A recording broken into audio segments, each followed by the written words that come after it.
Hello, welcome to the channel The Dry Omas, The Three Grandmothers. I'm your host Carmen.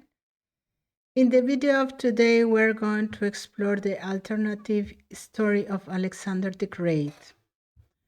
According to the research of the Spanish author Alexander Eleazar in his books Los Veres.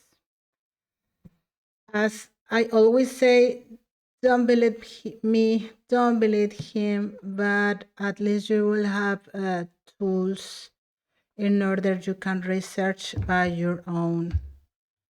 The history is not what we have been told. First question: why it is necessary to erase or change the history of a great king? Answer: because the age of gods is over. For example, this statue for the official history is Greek and Roman mythology. It's Laocoon and his two sons fighting against the snake because of the Trojan War. Well, it's not so wrong, but this statue refers to a prophecy. Do you believe in prophecies? It's the return of the Messiah. In many religions, they are waiting for the return of someone. Judaism, Muslim, they believe that real Messiah is coming back. For example, the second temple of King Solomon. They are waiting the return of the king. Can you see that the hands were cut off? It's because with the hands were so important in the past. They used to make symbols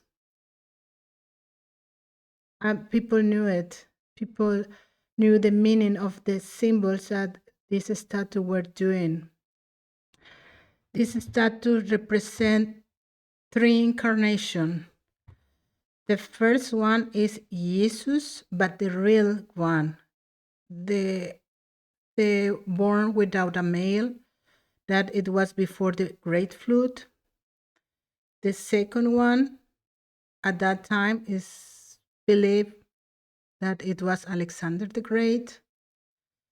And the third incarnation is coming. That is why the figure of the Alexander the Great was so important.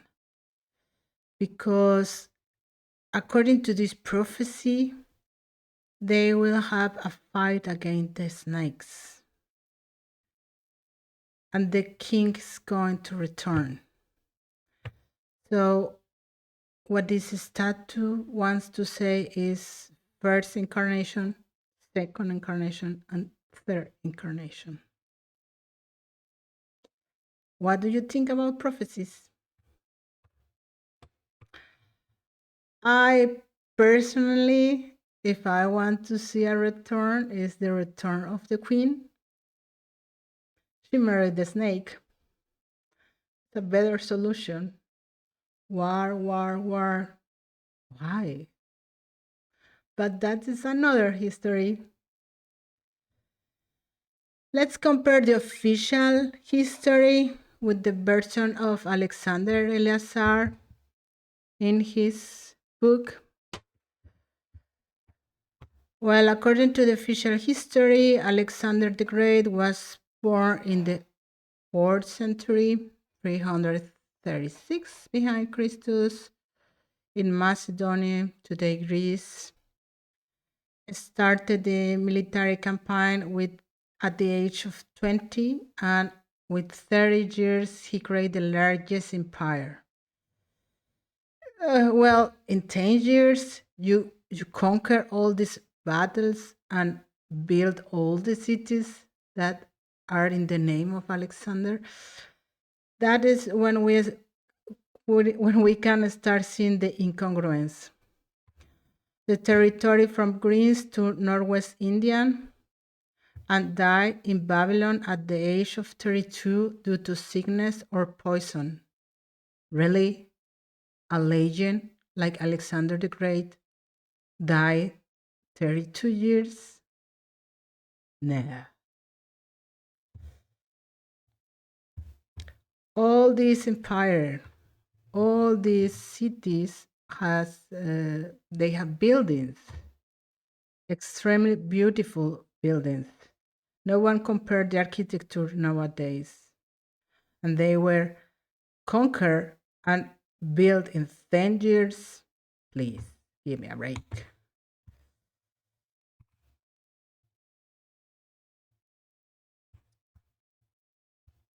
Now let's see the story according to Alexander Lazar. Date of birth 3621 behind Christus.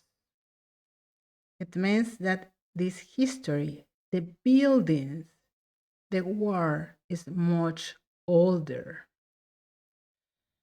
And why they wanted to raise the history? Because he was considered like a god, the second incarnation of the god. That is why they erased his legacy.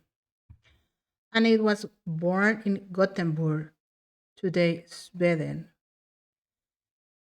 He started the campaign with 20 years old, and with 24, he started the Trojan War. He was the Trojan War. So there are the Trojan War is another history that has been manipulated.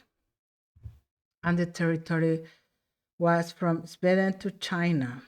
And he died at the age of 78 years, hanging from a tree. He was betrayed.